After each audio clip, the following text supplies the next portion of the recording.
What's up, everybody? Hi, everybody. It's been a minute. Long time no see. I don't even know if I know how to do this anymore. I know. I'm new. I don't know what to do with my hands. I don't know what to do with my hands. Kind of like our first show. What's up, Stefan? Here's somebody that's coming out with a podcast. Yep, Smash Masters. Him So and Mr. Nick Priest. That'd be a good one to check out. It'd be cool to can't see. remember. I can't remember when it is. It's in a week or so. It's gonna be on. Yeah, it's gonna be on Mondays, I think. What Yeah. up, Greg? Hey, we need to get you on the show one time. What up, Mander? Oh, look, the comment in the Smash Master. There you go. Nice. Hey, Stefan or Nick, put up there in the comments when your first show is, so everybody. Yeah, I'll be looking forward to that one. It'll be a different perspective with body guys that's getting into GPR and PDR and stuff. That'll be a really cool one. So yeah, pulling a whole other industry into our world. So and what two better dudes to do it? Yeah, great. So yeah, we've been absent for a couple weeks and had some stuff going on. First show is Monday, April 1st. All right. So this coming Monday. Yep. Yeah. April. Now hold on. Is this April Fool's joke? Well, we're kidding. We ain't got you. Oh man. But no, I had some things going on, but anyway, we're back and thought this was definitely a show that needed that we all needed and need to discuss after a conversation. What's up? Johnny has decided to start watching the show when we took a break. He texts me every Wednesday. He's like, "Hey," I'm like, "Man, sorry, like bad timing." What up, Dragos?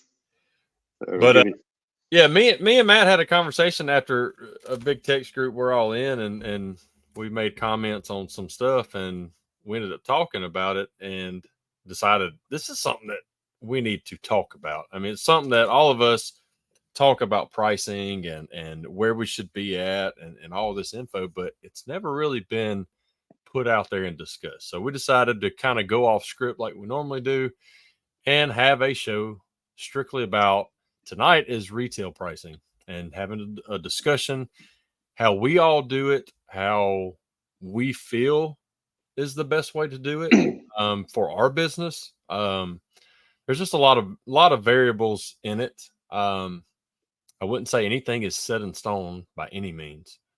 Some people may think it is, but it's not. And we've got a lot of opinions and suggestions and stuff like that I think need to be discussed. So, well, and with that being said, real quick, and I think it's been discussed on podcasts, but not live.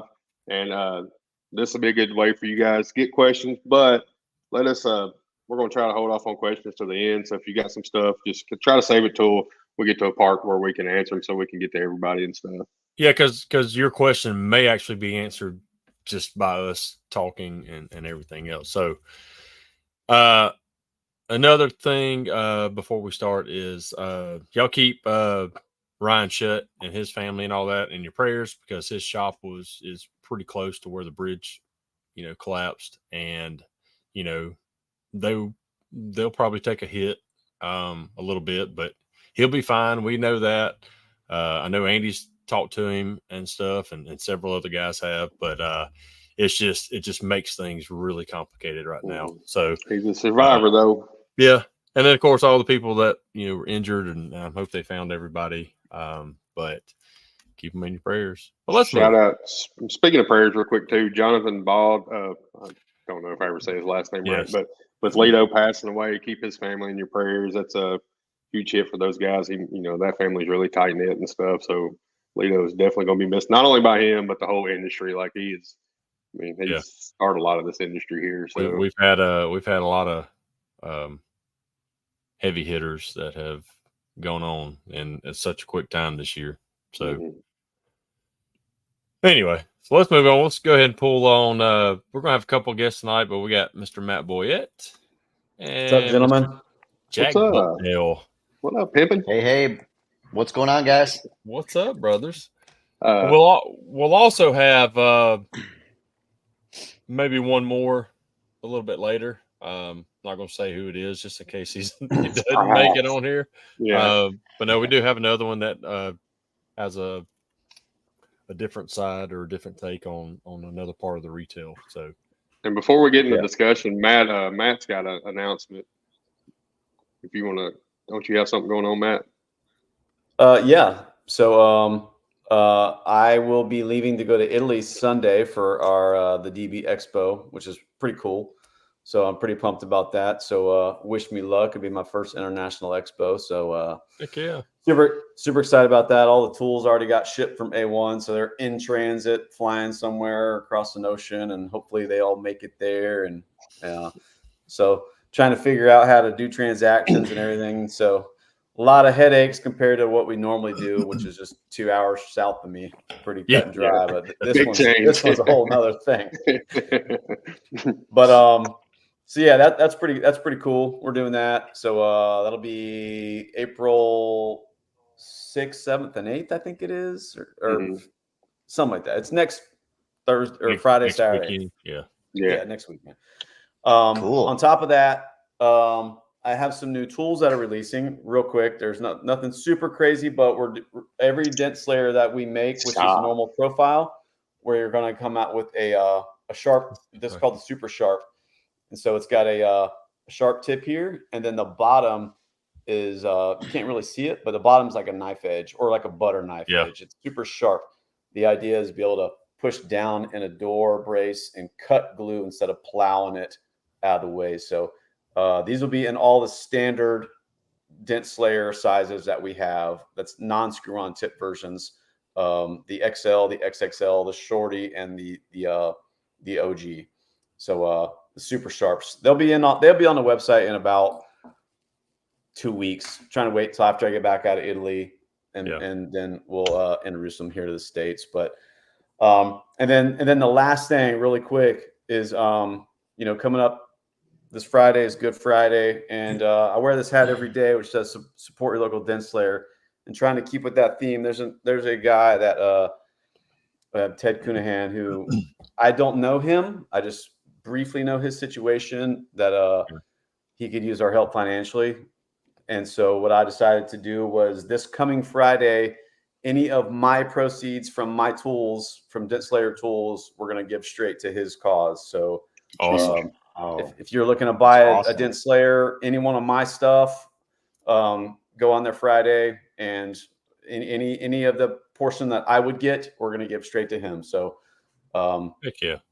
That'll be Friday from, I guess, midnight to midnight, whatever that is, Friday. So yeah, that'll be cool. I was already about to pull the trigger on some rat tails and stuff. So that's what I'm waiting on Friday. Yeah, I got to get some. On Friday. Yep. Too bad I bought everything else you've made already. Where I do support my local dent slayer daily. I'm like, quit making tools, man. Yeah. Ted. We've never met Ted in person either, but we've been keeping along with his situation, and of course his brother Tommy, who did come to MTE to be able to set the booth up and run the booth for him, because it was already in the works, but then his accident occurred right before MTE. And Tommy has been, I mean, you talk about a brother. That's the brother, if I had a brother, that's the brother that I wish I had, because he has really stepped up with that entire family. And so, he does need our help. Ted's doing, better and better every day. I know there's a machine that they're needing to help him. So they're trying to raise some funds for that too. So y'all go on a1pdrtool.com or Dent Slayer's site Friday and order anything that you're needing. Even just anything that you don't need, just buy it all. Buy it all. Yeah, there you go. Like Stephen, get the AR. That's a good time to get that AR9. That thing AR9 makes me money on the daily. Like, I love that AR9. And I tell you, like me, I'm very reluctant on sending anybody money for anything there is, just because I have trust issues, and I want to make sure that if I'm sending something, I want it to go to that family or that person. And this is a great way to do it. If you're reluctant on it, you're buying a tool. Matt's giving his proceeds to him. So either way, you're helping. It's his choice to do it. But it's your choice to go buy the tools on Friday to help him do it. So will those sharp tips be on the website Friday? They won't be, unfortunately. These really just kind of came to fruition this week, and they were rushing to get my order for Italy because they had to build all the stuff that I'm taking to Italy, and so it was just too much. But I figured while I was, I was gonna say, can they do a pre-order sale for it, and it's still? Well, it's not built on the website yet. Okay, that's the only thing. They they don't have anywhere on the website to do it. So Gotcha. as soon as they have it on the website, they can make these very, very easy. Meaning they're already my dent slayers. Essentially, they just got to grind them a little bit differently, so it's not like hard for them to get into production. They just got to get on the website. So if anybody's not ever watched the video of like Matt and James Ricci going down to A1 to watch the tool builds, that's a really cool video. Like getting to see the whole process. I loved it. You should have been there, bro. It was even cooler being there. Like I'm not cool enough. I bet it was kick ass. It was so cool, man. I mean, I wish they were closer. I'd go there every week. Right? I'd be broke. I'd get a job. I'd get a job. What's up, Shuddy? Yeah, Shuddy's on here. We were just talking about your brother. Hope everything goes as good as it can for you up there. It's a travesty what's going on in Baltimore. So tonight's show, we're going to kind of move into that. We're going to talk about retail pricing. Okay. This stemmed from text group and kind of started out with like a comment I made about, to the person that was in it that you need to get that head trash, get that out of your head, get rid of the head trash. And I think everybody has a different take about head trash. And Matt, we talked about it, he called, and his take on it wasn't how I was meaning it, but that was a fun day. But it stemmed into a very good conversation. And, we pretty much agree on a lot of how we price things. But it's definitely something that we need to talk about. And I'm going to go ahead and start off by head trash. Like when you have people that are saying, well, I can't how do I move from doing a $50 door ding to how do I get $150? I can't do that. I can't. That's head trash to me. It's a negative way of thinking. Okay. It doesn't mean that, hey, you've got to quit doing a $50 dent and you can only do a $150 dent. That's not what I'm meaning. It's just a negative way of thinking in life in general. When you're constantly thinking negative and saying I can't, once you get that out of your head, and it's happened to all of us, we all call it something different. I call it head trash. I know with me for so long, I never would, even on smashes that I'm getting thousands of dollars for now. When I first went into business, even though I could fix the smash, I never would go over $500. What I thought, deductible would be. I'd stay under $500 and maybe $450. Because I didn't think. I was always told and always, believe that from dent guys who have been around a while, and body shop guys that, whether it can't be fixed or you can't, if it's going to be over deductible, it's got to go through the body shop, which is just total BS. Mm-hmm. But it took years of talking with other techs they'd already cleared it out of their heads to finally get to where, I'm confident enough, like Mike was saying, confident enough to nailed it, get out of that. Mm-hmm. So that stemmed into a great conversation. And I'll let Matt give his take on what he thinks, what I meant by head trash.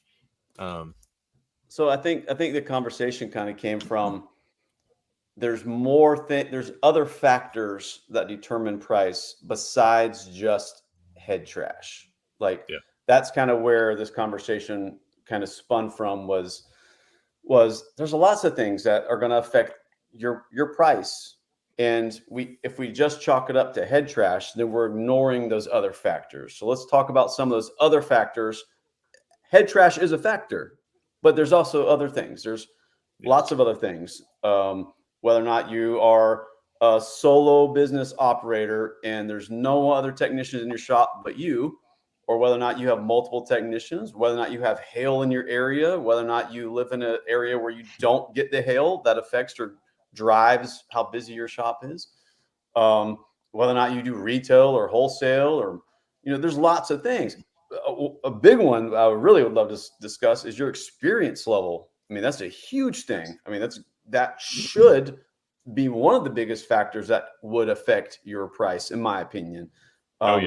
Or let's just say experience level, coupled with the end result that you can produce. That's what I mean by experience level. Quality, the quality that you can produce based on your experience level. And so there's lots of things that should come into your price besides just the head trash comment. So that's kind of where me and Brandon this conversation organically came from. And just not ignoring those things. Let's look at what those other things are and talk about those, because everyone in here I can see all your faces. Everyone in here, their business is way different. Yeah. What your profile of your business looks like. Even these guys in the comments, they're way different.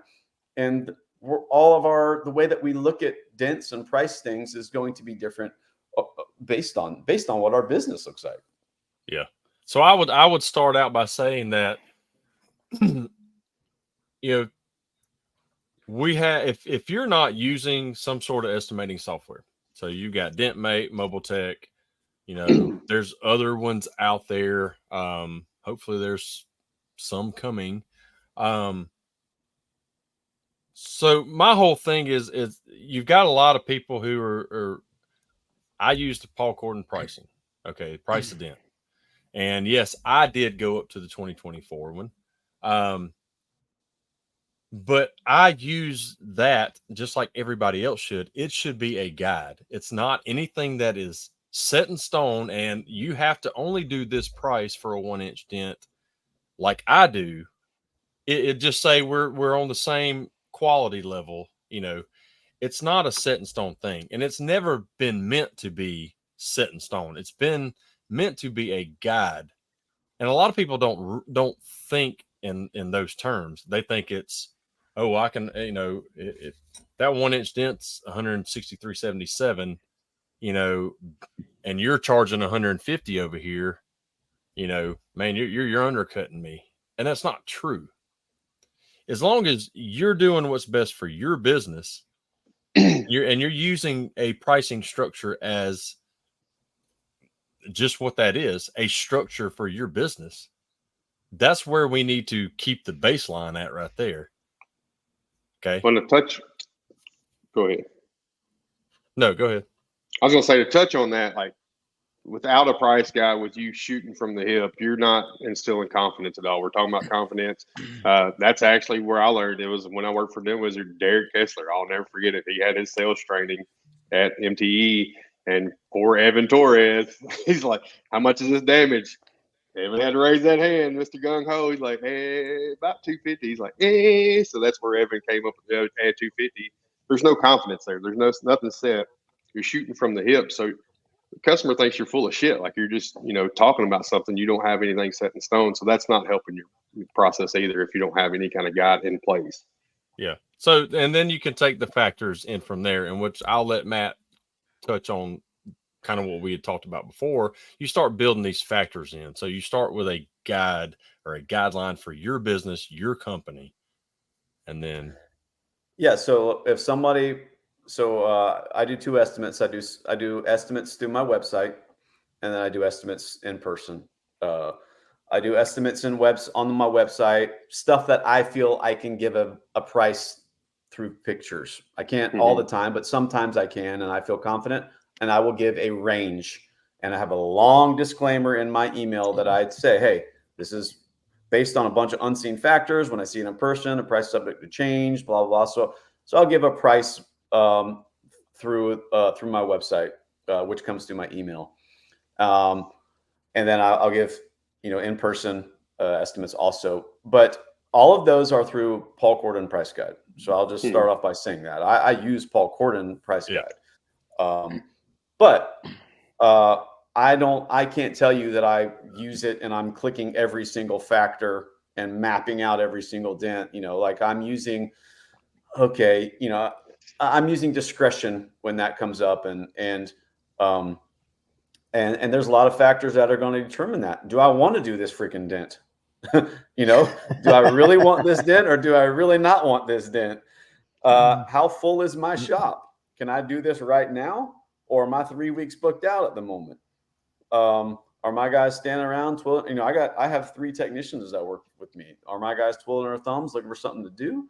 Or are they full and we can afford to, let this one marinate and maybe we get it, maybe we don't. So there's a lot of, but I start out using that Paul Corden price guide. So I don't want anyone to think that I'm, just shooting numbers out of the hip. We use that. My wife helps me do estimates, meaning through our, it's made it very easy because I'm like, babe, you don't have to be a dent guy per se. You just have to go through and hit what the factors that you see: body line, rear quarter panel. How big is it? 3-inch dent. What? And we'll do it together. And so like you can really train somebody very easily how to do an estimate based upon the Paul Corden price guide with the factors. There's a lot of stuff that she's like, yeah, I don't know. You need to look at this one, for whatever reason she's not confident. But I love using the Paul Corden because it takes that weight off of me as the owner of how much do you want to do this for. I mean, my guys can, with confidence, price things without, knowing that I'll be happy with that price. You know what I'm saying? Yeah. So I do love that, and I do use it as a tool, but I don't use it as gospel truth, is what I'm saying. I don't look at discretion and kind of. So basically, it's like I do mine. So just take. Somebody comes in here, they've got multiple dents on the panel. Just say several small dents on that one driver door. Me personally, I'm not doing the biggest and then adding small dents. Sometimes I will. Most of the time, I'll create it as one dent.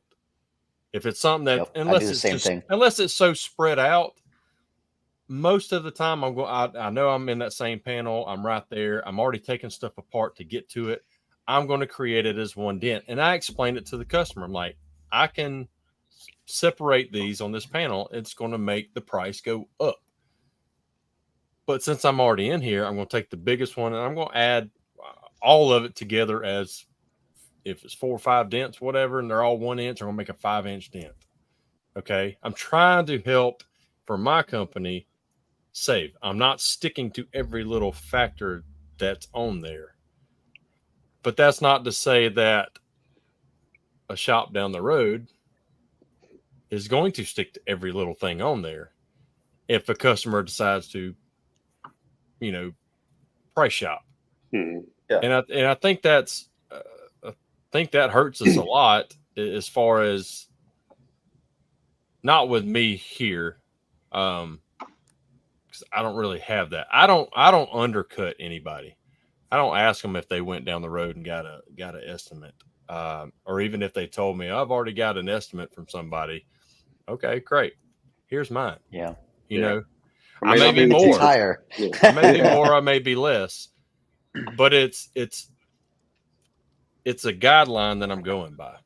And if I feel like I'm measuring this out and doing every separate little factor that really would be on here, this what really should be a $600 dent, couple little dings or whatever, and it takes me 5 minutes to do or an hour to do, whatever it is. I'm always upfront and honest, one with myself, but with the customers. And, sometimes I do price out the biggest one and then add the others, but it's a case by case type deal, estimate by estimate. Not everybody's the same. But I even show them the pricing and everything. Here's where I'm coming up with this. Now, if I do a 1 inch here and I add another 1 inch, you see the price difference on this, but they're 2 inches apart right here. I'm going to do it as a 2-inch dent and save you some money, I'll still charge for R&I, whatever I got to do, or body line or high strength steel or aluminum, those factors. But, when it comes to everything on that panel, I'm going to try to be as fair as possible with me and my customer, so. I want to touch on what Matt was saying real quick about his wife doing estimate. I feel like my wife, Amanda, and Ray, before Ray started training on dents, probably was estimating higher than me because there's no emotion to it. There's no, well, that's only going to take me this long. They don't know. So I feel like that takes the emotion out of the estimate, and they were getting higher prices for my estimates than I would. So touching on that, it's nice to have somebody that ain't fixing the dent and do the estimate. Years ago here in Jacksonville, and I'd say back like 2000, Dent Wizard had a retail shop here in Jacksonville, and I was one of the technicians. We had a 17-year-old girl who ran the retail shop, and then as she would book stuff, dent guys would just show up to fix it. So dent guys weren't sitting around, but she sat there every day.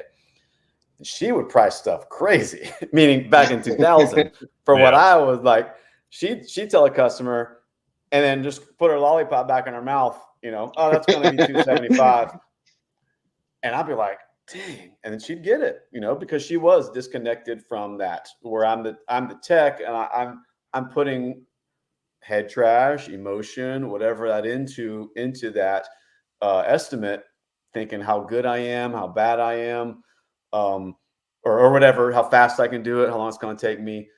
But yes, there is a detached, I think, from someone who like our wives. There's many times where my wife is higher than mine, and I'm like, oh yeah, we're going to go with yours. Yeah. Send it. But yeah, so there is that reality, which is us, a technician, we filter it on some wavelength, and that could either be good or bad. I mean, I do think it is up to us ultimately, because when we look at a panel, we're looking at it with like Superman X-ray vision. I'm looking at what kind of structures in there, where my wife is just looking at from a dent. She's not looking at what I got to do to get to that dent, or disassemble, or what's inside, or do I got to zap it with my squinchy box or whatever. Like she's just looking, this is the dent, and so I don't think it's wise to just remove a technician from estimating, because you're gonna get in the weeds real quick if you do that. You got to have that technician touch or filtering, but it's what is that negative versus what is that positive feedback that we are giving, right? Right. And that's trying to figure this is what the conversation is, trying to figure out what that is. Yeah, right. And we're all different, and nothing's set in stone. That's why I'm learning from this whole discussion. I learned just from me talking to you on the phone about it originally, but there's things that I don't do that, like y'all, you have your wives, that could do it, or somebody that's kind of disassociated from actual dent tech. And it's something that they may write high and come ask you a question. You'd be like, well, I need to do this. And you may take some off of it, or they may write something and you need to add something to it. I'm the only one that does it for my shop. So, and I try not to. I like everybody else to do it. I'm like, let me fix my dents. You sell it. Jack, what about you? You're a one-man show and you're kind of in and out. What's your take on all of it? So yeah, I mean, it is definitely not everything set in stone. I'm using the 2022 guide still, so not the latest up to date one, but 163.77. I just tell everybody we start at 165 because I'm not saying that big long number, but and explaining people why you're going through. I've got a price guide that I had that I had made up, and it's an old one. It's a 150, like old school, like Paul Corden price guide. Nobody ever looks at it, but it says a ruler and it's got all the factors broke down. So I use it as a ruler. I explain to the customer while I'm doing the estimate, hey, I'm measuring it out. And I always try to have them look at the dent. And everybody wants to look at it straight on, that you can't see it with the light. I'm like, no, come around over here where I'm standing and look at it in the light. See the total deflection. And everybody every time is like, whoa, looks way bigger. Like, yep. So I'm showing you, and then you take the little ruler and you stick it up against the car, or, you got the, magnets that we can throw on the car now too, and, measure it out and kind of show them. I used to do a lot more of the, physically writing on the car. I don't really do that very much at all anymore. Just because I know I wouldn't want somebody writing on my car personally, and typically the people that we're typically servicing are very, they would be ones to think that way, in my opinion. Maybe I'm wrong, I don't know. But, just going through that process and then explaining to them, it is on a body line. I can tell that there's a brace here because I actually put a tool down the door or whatever. Typically, I'm checking for bracing, and then I explain that to a customer. Some of them ask, well, why does it matter? Well, if it's between a brace, I've got to use this little skinny whale tail and push from a tip versus a big fat, capped tool or whatever like that, and just, and typically, you can feel them out from, if they, if they're in line to go to the detail shop to get a $1,800 ceramic coating, that's a person that's a little more attention to detail than, somebody that's driving a 2014 Kia something, I don't know, whatever, it doesn't matter, but something a little bit older. But it's just, you got to factor in all those different things. And the same exact thing you guys said, are you super swamped with work? Are you leaving next week to go do hail? I don't know, whatever, so everything's completely different every time. And yeah, I mean, so it's just feeling the customer out and getting the social skills to talk with people, and reading a lot of the different books a lot of us have all probably read, on body language. I really enjoy all that customer interaction kind of stuff. And whatnot. So that's a big factor as well. So it's not, there's not an end all be all. So it's really subjective. Right. So but that's what makes it fun. I enjoy that interaction with the customer to see, kind of where we're gonna discover this price together. And at the end of the day, I want to be busy. I'm just a one-man band, so I can't even imagine having multiple people like Matt has, and the other guys. But just I got to look at it from my schedule. Do I have time to do this? Are you able to leave it right now? Because I might be a little more like leaning on the price. If I've got half a day's of work and this is going to fill my day now. You know what I mean? So and I try to do all my estimates if I can right away in the morning, with the intent of doing the repair potentially that day. Or I'll actually even say that. That was one thing I picked up from Gene Fetty about how, at least giving the people a potential range. Again, it's subjective. Certain dents I can't. But, if it's a 2 to 5 inch dent, I can generally give a ballpark figure. And I'm always big. It's always wide, but it's going to cover all the bases generally. And then, with the intent of, would you like us to set aside time to do the repair at the time of, of your day? Or are you just looking at having an estimate? Well, then I'll move them around in my schedule potentially to do the estimate maybe a different day, or if they're just a person that's just just want an estimate, I'm just checking out, I'm doing price shopping. Okay, well that's probably about the lowest of the importance in my opinion. Absolutely. Well, even with that, I mean, it all comes down to, and Matt's got a good story about this, about just say Matt's got 3 employees. Okay, so if somebody calls or to schedule a job or to get an estimate and they're actually slow and he needs to fill their time with work, he may take it into consideration, just like you said. Hey, I may be able to do it a little bit cheaper, get you in and out. There may be factors that customer is not really telling anybody else, to where I'm cheaper because of this reason. I mean, it just hit at a perfect time. I can get you in right now and do it, and I may not charge you full price. I'm not telling them that, but that's how I am in my head. Is that was going to be my next question. I may not add I may not add the R&I cost on a tail light and save 20, 30 bucks or whatever,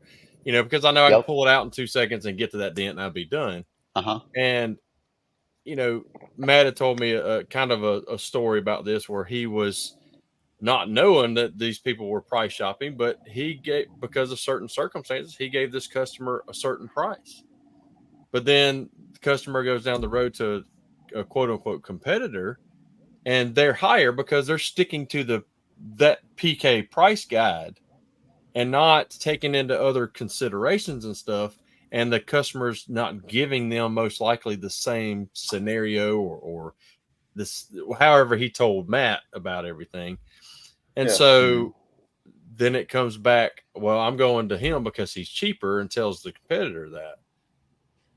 Well, you know, it's not like Matt goes and undercuts this guy on purpose. He has a business to run. He priced it as he thought, you know. Well, the customers can get in the middle of those, you know, and they will. You know, I had one today that I'll tell you about that one later. It was just like they're not always truthful, right? When if they're price shopping, really, you know, that's no scenario way. I was telling you about. That scenario we was talking about. We gave the guy different options. Okay, if we just do the side panels, it's this price. He had dents on the roof too. I said, if we do the roof, it'll be this price additionally. If we do it all together, then I'll do it for this price. You know, so I'm trying to give the guy options. Yeah. And so what that guy did is then he went to a competitor and said, Matt said he'll do it for this price, which was not the full truth, because I gave him a tiered package. Right. And so then the competitor, you know, blasted me for being a sellout and pouring out the industry. And it's like, okay, man, that's not right. And so, but anyhow, it's not about that per se, but there should be factors that determine your price. And for me, you know, I'm not going to a la carte somebody's car. If they bring it in and there's dents all around it, they're not going to get a la carted, you know, this panel 163, that panel 163. I'm going to look at it and say, okay, man, if you do all these right now, I'll do it for X, you know, based upon these or based upon how busy I am. And do I want the job or not? Is it a good job? Is it that I can run through, or is this a pain in the butt that's going to eat up my day and I got to pull the headliner? So there's a lot of those factors that are going to determine that price for me. And I think it's interesting too, because there is, like, so we do everything from small dents to very, very large, complicated stuff that not many PDR technicians can do, right? So, but there is a line or a graph where I have to be competitive with the door dings if I want them, because most dent technicians can do them. And so if I'm way higher, if I'm wearing my ascot scarf and thinking that I'm so good that I can price this because of what X, I'm not going to get those jobs, right? Like, I have to be competitive to a certain degree. But then when the dents start getting more and more complicated, where the competition starts falling off, then I can be not as competitive. Hey, man, this is the price. If you want me to do it, if you want this dent done, I'm going to be this. And I can not be as competitive, if that makes sense. And so it really depends on the damage, is what I'm saying, is how competitive I have to play. Because if I got 30 competitors who can do this dent, and if I want it, then I have to be competitive. That's just what it is. Or I won't get those dents. But it also comes down to a point, just real quick. When it's like that, and you got several guys who do the same quality, you also just can't keep trying to undercut each other so much that it just $150 dent turns into a $50 dent. There's got to be some sort of line drawn in the sand right there that, okay, I can go down some, but I'm not going. I can get another job for the same amount at the same time. You know, right? Every dent that comes to my shop is a minimum of 150. Unless, and I only do this on certain occasions, and I learned it from Toledo. If I can do it in less than 10 minutes, it's $75, and you can time me. Toledo, I heard Toledo did that on a podcast. He did that he talked about on one of his shows one time, and I was like, okay, because you have that one where it's that big and it's in a fender, and you put the tool in and it's 3 pushes and it's done. It's like, okay, line those up all day long, man. All day long. Yeah. But on those ones, if I could do it less than 10 minutes, you know, $75. That's if anyone's not, I mean, like like, I feel like that's as fair as I can possibly be, you know? Yeah. But and that's for your business. That works great for you, and it for me if I implemented it too. And I haven't, but that's your business, and that's something between you and your customer, and you'll get that customer back tenfold. You can't just think of right now. You got to think of down the line too when you're doing a lot of this, when you're dealing with your customers. You're going to have customers that you'll do one dent and you'll never see them again. But no, that's a great way. And I think that's something really good. And I may even implement that in mine, because there are times where it's like, God, I can get that. Just wait right here. It'll be like 2 seconds later and I'll be done. Stay in your car. Right. Stay in your car. Yeah. You don't even have to get out. We just turned into Jiffy Lube. Yeah. And I'm not saying it's for everybody, and we'll get into this too, because there's other factors when it comes to the quality of the technician doing the job or estimating it, quality, of their repairs at this time in their life. Because I know 30-year techs in my area who their 100% is really 65, 70%. Right. That's kind of what I want to touch on with Dyke, like talking about networking or whatever. Like, that's great and all. I network with, the guys, Jeff Man, John Yeager and stuff. But there's guys out there that don't want to network, and or them ones that will come in and like, oh, what did they say? Okay, I'm going to do it for a quarter of the price. So, I mean, there's only so far you can go with that. They're going to be the assholes out there. I'm dealing with Ron Paris, who is across the bay from me. He's a quote unquote competitor, and we had him on our show. He's a great guy, and he's a good technician.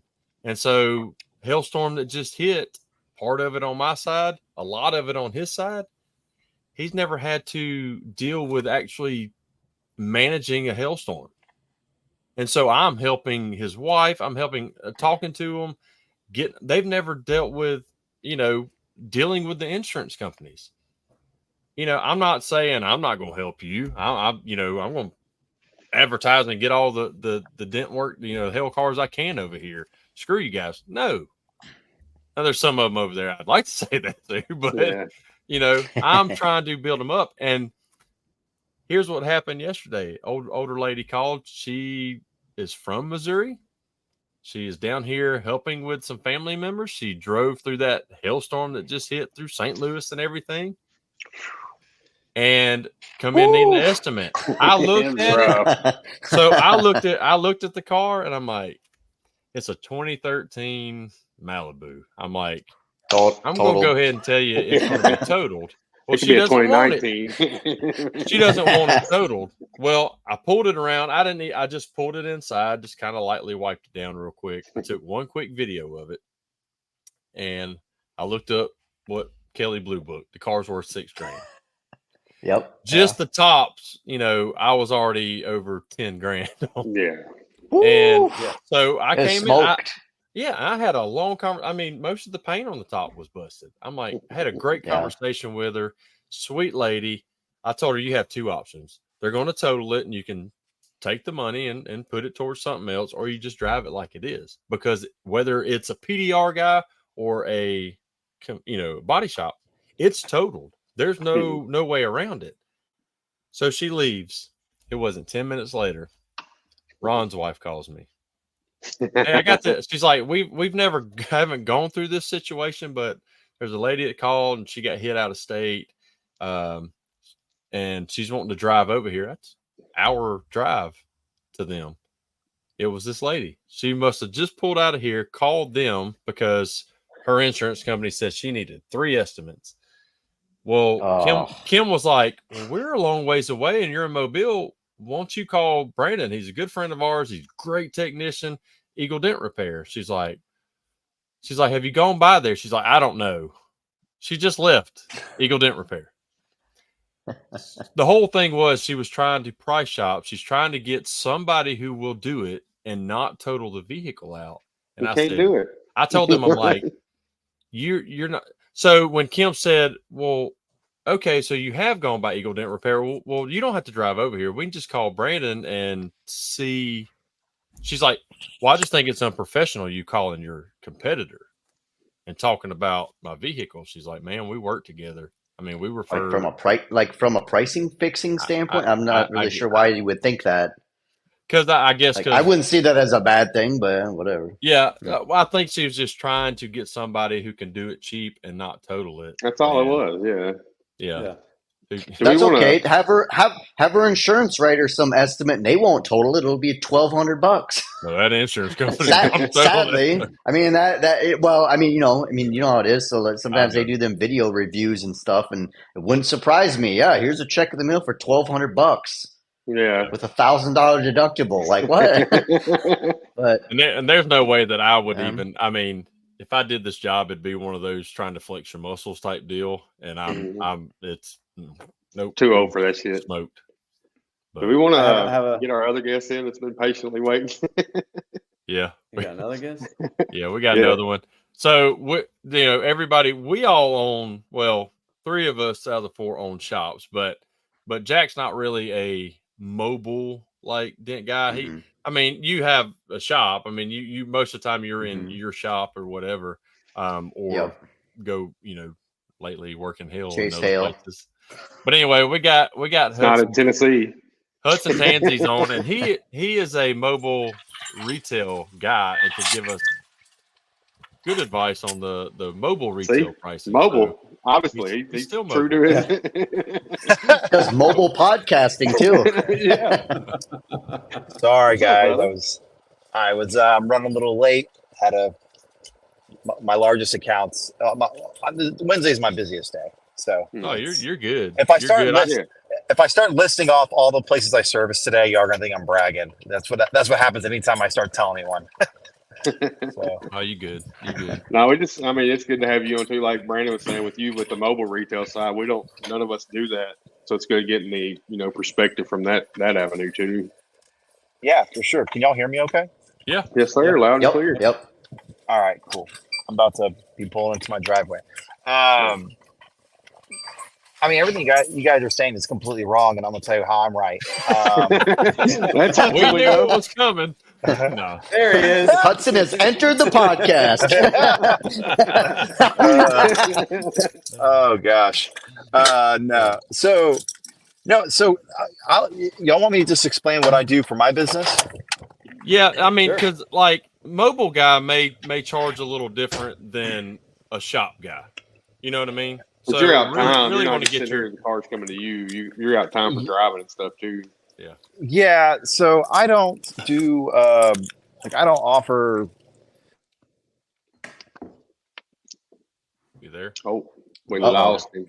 He don't. He's connecting to Wi-Fi. These mobile guys. Yeah. Yeah. There we go. Sorry, it was switching over to the Wi-Fi. Yep. All right.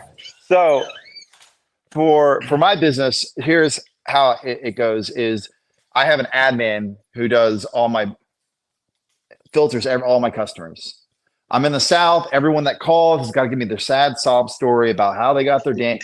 Oh man, I tell you what, I was just going down Old Fish Creek Thoroughfare, and there was this deer buck. He came out of nowhere, just nowhere, just hit me. Kept on going, did nothing. He just kept on going, just left a dent. So, and then he'll just tell you, like, dude, that's what you get every time. And so I was like, all right. So my admin filters that, where I'm over here, like, I love to hear the stories, but honestly, I'm in the middle of a repair and I don't have time to listen to this. So my admin likes to go and she'll listen to the stories, and then she just gathers all the information. She gets the photos. She gets the location, make sure they're in our service area. If they're not in our service area, she knows what area of Houston to refer a dent guy for in our area. So yeah, I refer people to technically my competitors, but like I just don't drive that far, so they can have it. Right. But she filters everything. She gets all the proper photos, then she gets your make and model, everything I need. And then she sends it over to a text to me, and I have everything right there in a little blurb. And I'm able to look at that, and she'll guess. She'll be like, yeah, it's about 4 to 6 inches of damage. I'm like, it's more like 6 to 8. And then I send back an estimate. I give her my cost. And then what? You man measuring. It's bigger than that. No, my hands are huge. My hands are just huge. 6 to 8 inches. Yeah. So, but and then what she's gonna do is she takes that, she puts it in a nice pretty little bow and sends it back. But here's the important thing as a mobile guy is a range. Like our range is anywhere from like it could be $150 range of $250 to $400, or it could be a $300 to $400 range depending upon it. And it's okay. I used to think that wouldn't be okay, but it's okay to do that. And customers, you know, well, you would think they would balk at it, but they don't. Another thing, I was having a conversation with Corey Kleinfeld because I was having issues a lot of times where I started asking, like, how many inches is the damage? Well, they all think it's like 1 inch when really it's like 2 or 3. It's a little bit. And then Corey, when I'm on the phone with him, he's like, well, that's dumb. Why would you ask them? You're the expert. I'm like, oh, dang it, Corey, you're right. It's pretty smart.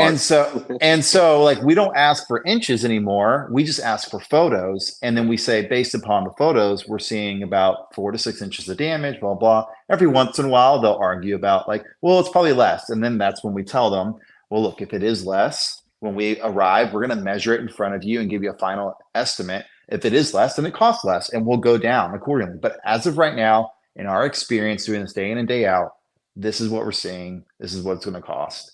And we have a pretty, I think our close rate is well above 60, 70%. Wow. So, and this is all via text. Another thing that's great about text, I don't give prices over the phone because I've been burned too many times. It's like, well, I thought you said it was going to be $150. Why is it $3? I'm like, no, ma'am. It was never said like, that. Well, yeah, I never said that, and then I'll just honor it. Right. Now I will say one thing I'm still trying to figure out for my own business is I do travel to do evaluations every once in a while that I hate doing, but I'll get a call for like an antique car and I'm not going to estimate an antique, a classic car that's who knows what's been done to it. So that's the one thing where I have yet to figure out a good solution other than just making the trip out there to look at it and get my eyes on it. But I'm typically I'm closing that sale. I'm closing that right then and there. So you don't charge you don't charge a fee when it's something like that. No, so that's another thing is like I don't care to be that guy. I get it. I don't disagree with it, but I'm not going to charge someone for that. Just like I don't know. That's just me. I never did either. Is that head trash? That's not head trash. It's not head trash. I'm okay with it. There might come a day that I change that. I'm not saying it's right or wrong, but right now I'm okay with it because it happens so seldom. Mm-hmm. And I could do something, Well, a lot of time that particular customer is probably calling you for a reason.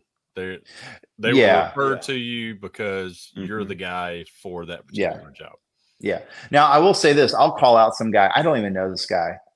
And I'm probably going to get hate for this, but whatever. Not you. There's this dude. There's a dude. I've never met him, but he seems like a super nice guy. But the dude needs to work on his phone skills because he posts what he says to customers all the time on the Paul Corden pricing community. John Lotto. It's like, bro, why are you arguing with your freaking customers? Bite your tongue and remain professional, right? Dude. I can't like the other day, someone was like, they got hail damage and they sent me we have a little blurb when someone calls and I have this paragraph we send, send your make and model, blah, blah, blah. And this dude responds how do you expect me to take photos of hail? And immediately my response was how you take a photo of everything else, you idiot? Danny said that's his cousin. Don't be talking smack about his cousin. Danny's so white, everyone's his cousin, inbred. Come on, Danny. That could be the tagline for the show. That'll get people to watch the whole thing. Is Danny Hacker's an inbred? Yeah. He's so white, everybody's his cousin. Like, what? I gotta watch this. Stay blessed. Stay blessed. Oh, Danny's my boy. Sorry, Danny. I love you. That's what I can always. Danny's been helping me test out the tornado tabs like crazy. So shout out to Danny. Used it the other day. It worked. It worked really well. Yeah, they're awesome. But I wasn't posting any on it so I can use it a little bit more. Yeah. But yeah, guys, I think arguing with a customer is an idiotic thing. Mm-hmm. But yeah, I will say this, especially over over text. Yeah, the head trash I had the longest time was, and here's what a lot of independent guys like myself do, is you'll say, no one can estimate like me. No one can answer the phone calls like me. No one can do the texting like me. No one's going to be as good as I am. And guess what? Wrong. You're probably, no, they're right. They're right. Listen, no, listen. They're probably right if that is the only thing they are doing. If that is the only thing you're doing for your business is answering phone calls and estimating and talking to customers, because guess what? Every single one of you guys are complete just dickwads, to people, right? That's what y'all are. All right, all of you. I've never told anybody to burn in their car. No, you never. Yeah, but I tell you what, I assure you, I would love to be a fly on the wall to see Brandon and his customer voice when a customer walks through that door. Oh yeah. The charm is on, and there is no one that's going to do it better than you, my man. And here's the thing, that's for all of us. But here's the deal: is when you're an independent guy like me, and I'm split between 4 or 5 different things, I am not going to be the best at estimating that vehicle. Yep. I'm not. So I had to finally hire someone to do it. And she can do it way better than me because her sole focus is that. Yeah. What is this? I didn't read that thing. But sorry. Johnny Cinco's got a question asking if you charge for hail estimates and then kick it back towards their deductible. I personally don't. I've gotten burned a couple times, but the time I spent on that, whatever, I'll just eat it and I'll move on. I went through a period of doing that after I got burned on several, and it was fine. I mean, I charged $250 for the estimate. It went towards the deductible as long as I got the job. Then I got away from it, and once everything planed out and I wasn't losing any, it was. Yeah, the one I told to burn his car and his friend and all that kind of stuff it screwed me on $40,000 or whatever. So wow. But I would say it worked. It worked for a while for me, but then I've gotten away from it. I'll say this: from telling people to burn in their cars, or what part of that?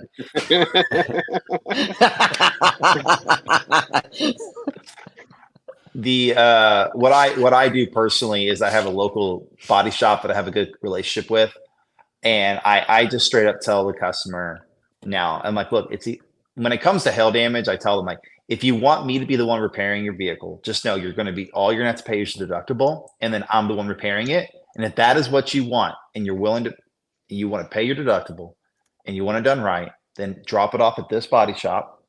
That's where I operate. I will be the one doing all the repairs. And we filter it through them. And I'm like, if you're looking just for an estimate, I don't offer estimates. Simple as that. I don't estimate hail cars. It's either you want me to repair it or you don't. If you don't, and you're just looking for an estimate, there are other people out there that can do that for you. Unfortunately, that is not a service we offer. Yeah. Right. Well, so I look forward to the opportunity to estimate a hail car because I feel like that's my opportunity to make that sale. So I would qualify that by a conversation, make sure it's not going to total out. It's not a 2010 Impala. I try to make sure it's, within the realm of fixable as far as the year, make, and model type. And then I'll say, bring it on in. And then I love it because now they're in my shop for 30 minutes and I get to dialogue with them about this and that. And usually it's like, I'm just going to go ahead and go with you. Here, sign my direction to pay right now. And then they're my customers. So, right. We don't get a whole lot of hail. Now, if I was in another hail-stricken site where I had it all day, I might filter that differently. But again, here's her point is that I don't get a lot of hail. And so if I got one coming, I want it. What can I do to land that job? Yeah.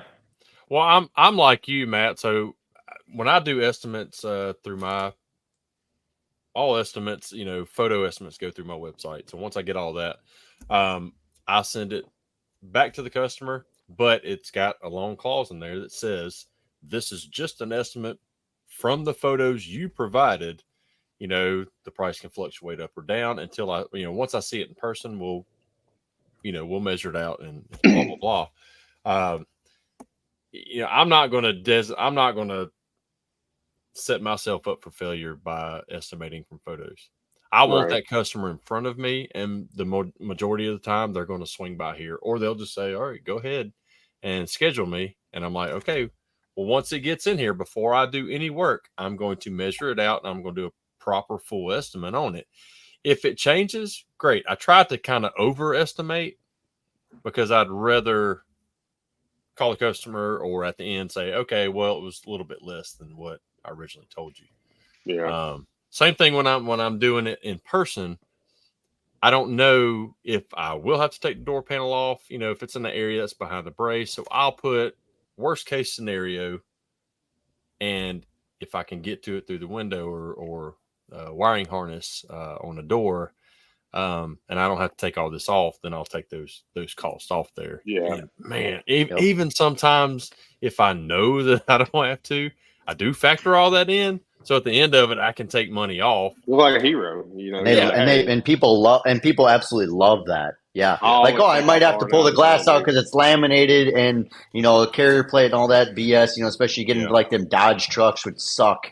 But, there's a lot of R&I involved. But if you get you look like a hero. I just saved you $200 in R&I or whatever the number is, I mean, the majority of the time I am having to R&I the stuff, but I do like giving them worst case scenarios and then going down to set them up. I agree. Touching on what Danny was talking about, comparing to conventional when they come in, that's been huge for us having Ray that was an estimator at a body shop. He can go out there and be like, look, this is what it's going to cost for us. We're going to have it done today. If you go to this body shop, they're going to have to blend this panel. They're going to have to do this. Like he can kind of come up with numbers, and that helps a lot too with the sell on a PDR. So there's, a pet peeve of mine, kind of going off of what Hudson was talking about, on social media. One of my biggest pet peeves on all these dent pages are the question, how much, how long, with one photo. Okay, well, if you're asking that on a Dent Techs Only or whatever page it is, you're probably not able to fix that anyway. And trying to get not the real one. Trying to get people to I don't know. I'd argue against that all day long. I don't like it because you'd argue? No way. Well, no, I would say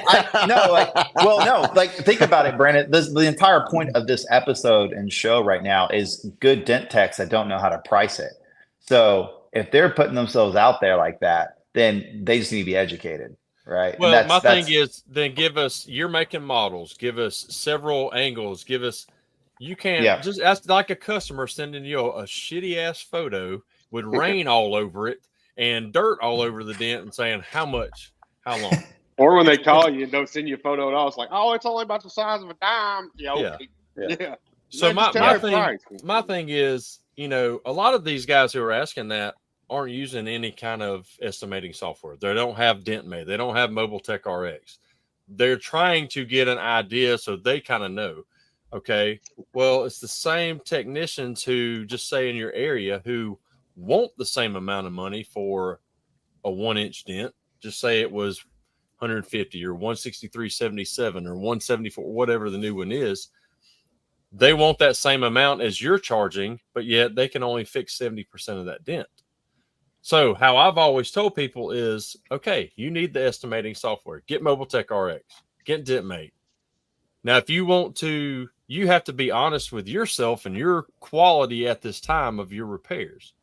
Okay? Yeah. And you got to be honest with your customer. So say, okay, put it out in the system at 1-inch dents, 163.77. That's for a back to pre-dent condition right there. Okay, well, if you're not confident with yourself, you say, well, I can get 80% of it out. Be upfront with that customer and reduce that price of that 80% mark. I've done that. I'll give them a price of like, this is 100% repair. This is a little more difficult than what I think is going to repair great. This is your worst case scenario price. I will deduct, cost off for how far we can get it. And they're fine usually. I can sell that all day. Do y'all know there's an industry, a highly successful industry that does this already? Do y'all know what industry does this? What? Your wives do. Salons. Like right now, if you want to go get a haircut at like a legitimate salon, you can have an apprentice cut your hair for $50. Oh, that's good. Or if you want then they have different levels, like a level 1, level 2, and level 3. And the thing is, if you want a level 3 beautician or whatever, cosmetologist to cut your hair, who's like has 10 plus years experience, you're going to pay double or triple what you would pay the apprentice. Mm-hmm. Yeah, it's and it works. So that's something to think about. Like that's what Danny said. You pay for a skilled tradesman. One thing in our industry that I think we're really good on is holding people accountable to pricing. We do that very well. There's lots of pages that are dedicated to that. But the other side to that coin is holding people accountable to the quality of repair that they're giving for that price. And we never really see that side of it. And I think if we are not, that is just as much, if not more, of a disservice by if someone gets all the money but they deliver less than what they should. That's hurting our industry more than someone dropping their price to meet their skill level. Yeah, I agree. Absolutely. Yeah. Yep. What any one of us in here can deliver as far as a quality repair versus somebody who's been doing it a year, and we're saying charge this, hold the line, do this. Well, dude, maybe his skill's not there. Maybe he shouldn't be charging this, bro. Maybe you should come in at 50% right now because you need to learn and you need to pay that due because you need to eat some crow and learn what it's like. So I think we need to. I don't know how to do that. I'm not saying we need to filter everybody's repairs, but I think there needs to be a little bit more discussion, which is what we're absolutely. Having. And I think they touched on it on PDR College about blowing smoke up these text ads. Like, I got this much for that, and you can still see flaws in the repair. Like, and everybody's like, great job. Be honest with them. Like, no, that's not a great job. Like, if you're going to charge that, make sure that somebody's fixed. I remember Keith specifically saying that, like, hey, man, you guys need to be more honest with these people's repairs. Like, you don't have to like it and comment. Just don't do anything. If it's not a good repair, it's not a good repair. Like, just it is what it is. But I've seen that kind of stuff before. If John Vadine, sorry, I saw John's comment. Tell him just to ask his wife.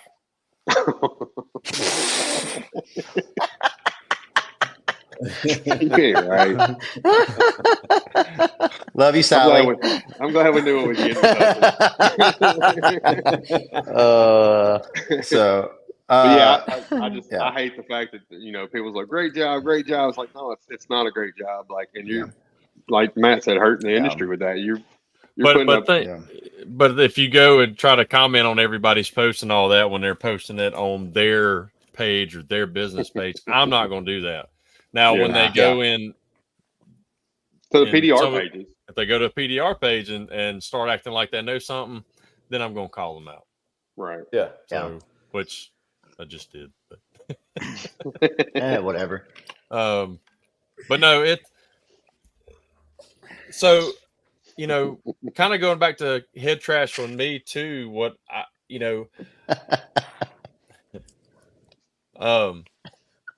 so Toledo had, a year or two ago talking about doing these rapid repairs and stuff, and I never wanted to do that. Okay. Does anybody here do that? I do now. You do now? Okay. That's where I'm getting at. No, I don't. I'm against it. Yeah, I don't. Well, not everybody. I was against it. No, I'm still against it. But I'm not I love Toledo. I'm not now. And how I do that, I I'm not doing it like he's doing it. My I think the way he does is better than yours. Probably. He calls his rapid dent repair. He's going to charge $100 and do it in 10 minutes. Yeah. I'm not doing that. Now, I mean, Matt's kind of doing that, but not really a rapid repair. He's fixing it back to, pre-dent condition. That's a baby dent. Exactly. Yeah. What I'm talking about is, these customers, I give them a price for full repair, even, a bigger smash job. Paint's not broke. So they're like, okay, well, I just can't afford that. And I don't want to spend that much right now. How much to get 50% of it out? And I'm like, I'm not doing it. If I can't fix it all, I'm not doing it. And that's how I was like until talking with Gene Fetty and him giving me his protractor close bit. So imagine a protractor from Great, and you put that flat line up against the panel. So 180 degrees is back to pre-dent condition. You've got your face on that panel. You're matching orange peel, everything else. Okay, that's what this price is, and you're telling the customer. Well, step to 90 degrees looking straight at it. I can get it to where it looks good from looking straight on right there for half the price or whatever it is. Now, if you want 60, 70, 80, 90%, keep taking a step to your left or right and at this angle. And, man, it works so much. And there's so many people out there that want 50, 60, 70% repair. And I'm talking about not going in and breaking paint. And, that's the best you can do. Yeah, it's done. Yeah. Like getting the bulk of it flattened out. And that's what I've got. Man, I've done so many in January. So loaded up with them. I'm not. I wouldn't disagree with that. Too. Yeah, I wouldn't disagree with that. Like, because I do that. What is it? All of our best friends, Alan Wilson, called me out and said for mentioning on a podcast about my 10-foot rule and what kind of professional dent tech can do that. Which I don't understand because I've seen all his repairs he posts and they're all 10-foot rules, so he should be all for it. But the thing is I do that where I will give a 10-foot rule thing where they're like, man, I'm like, look, from 10 feet away, you're not going to see it. But if you get up to it, you're going to see it. But here's where I push back on rapid repair. Like I was hearing you earlier, Matt, like, there's that one, it's going to take like 3 little pushes and it's out, like $75 or whatever.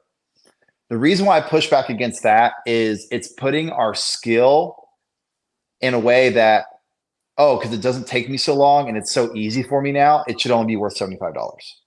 The thing is you give that same customer the same tool that you have, that dent's not going to be fixed.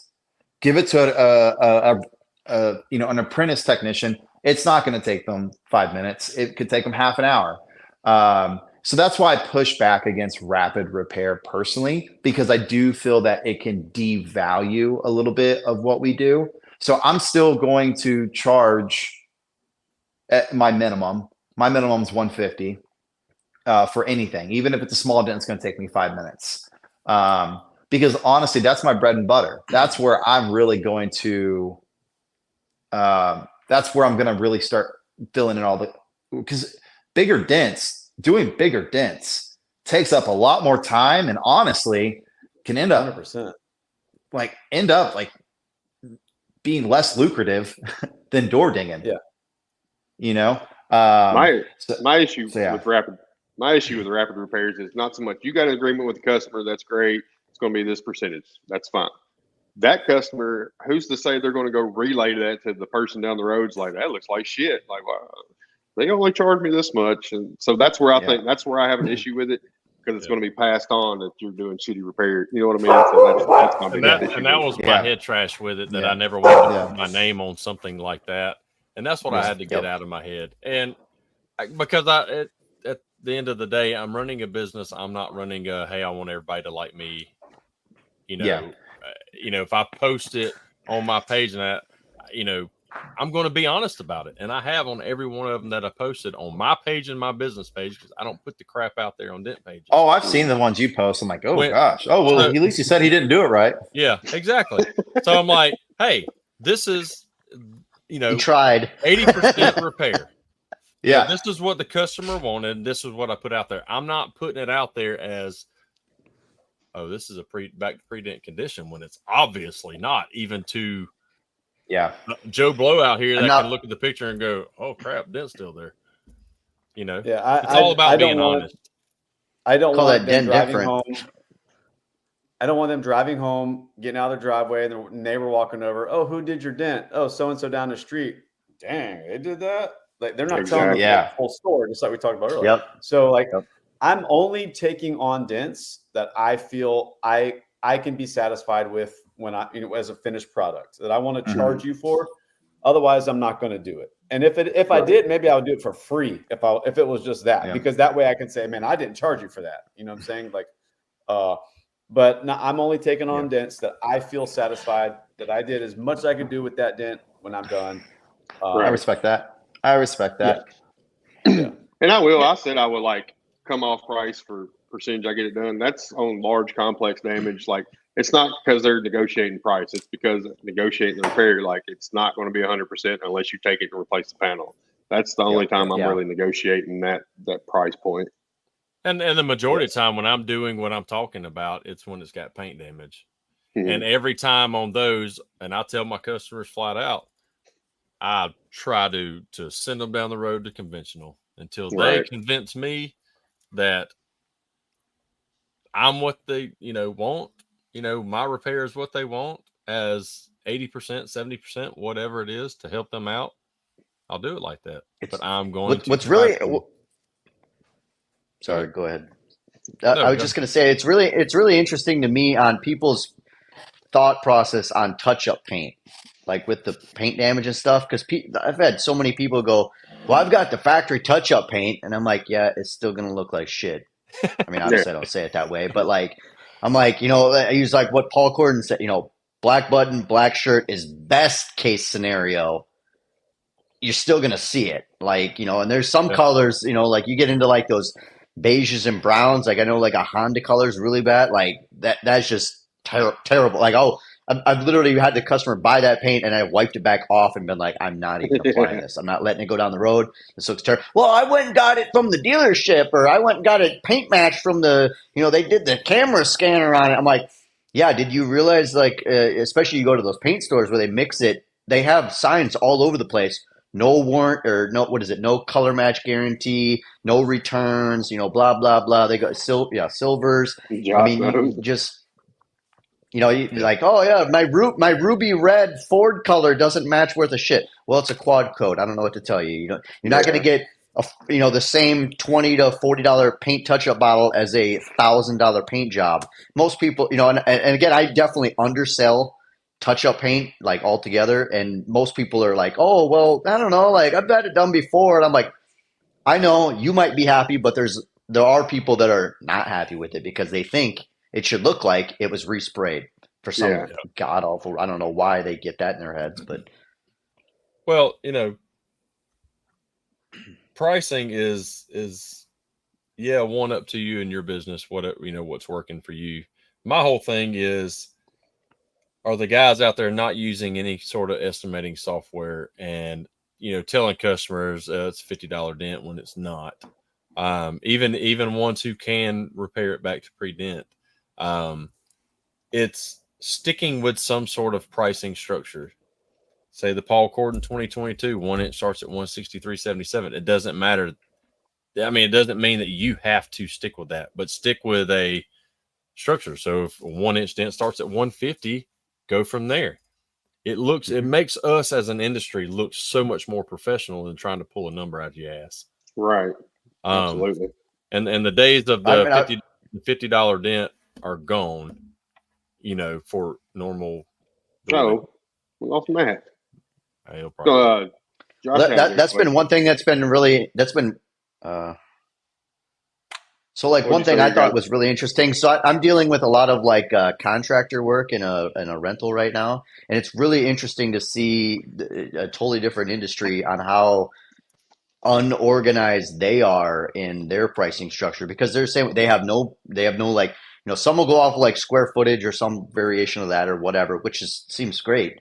But other ones, they just look at what you need done and they just throw out a number. And it's like, well, I need like a bit. I need something in writing. And they're like, well, it's, $5,000 for me to do it, $5,000 for me not to do it, which I understand kind of that perspective, but man, like I need something more concrete than that. Like it's surprising to me on how other industries are just, essentially like the wild, wild west is some of us dent guys, they don't use anything, which is mind blowing to me. Like that's not more of a standard thing, but. And you're not going to a body shop and body shop shooting from the hip. Oh, that's going to be about this much. They're going to go and estimate. They write a 7-page estimate with a bunch of BS that you don't need, about all the extra BS pages on the back end. And you don't go, it says $7,000. Would you do it for 4? Yeah. Like, no, you wouldn't. Like, and sometimes there are jobs where, if it's a bigger, something bigger or whatever like that, I'm open to a little bit of negotiation. I actually enjoy negotiating with the customer, but if you're going to cut my price in, a huge amount, you're a nacho. No, we're not even. You're a nacho already to begin with. So, and I fill them out all the time. While I'm talking to them, if they're just jerks and how about a cash price? How much for cash? I'm like, that is a cash price. If you pay with credit cards, 3.5%. Yeah, exactly. Yeah. Exactly. Somebody say tax, like, hey, we can save you tax. That's what I'm. Yeah. That's what I'm saving on it. So, like, how about as far as like how about as so I got a storm rolling through. So if I lose connection, it's because my internet's coming down. I mean, I'm all right. I'll stay on, but if you gotta drop me, go ahead. Good. Maybe hail. Come on. Well, let's go. Aaron Bush. Hold on, I was putting that up there. Sorry, my bad. He said big problem for me. A lot of $50 dent guys. Well, that's when you got to separate yourself.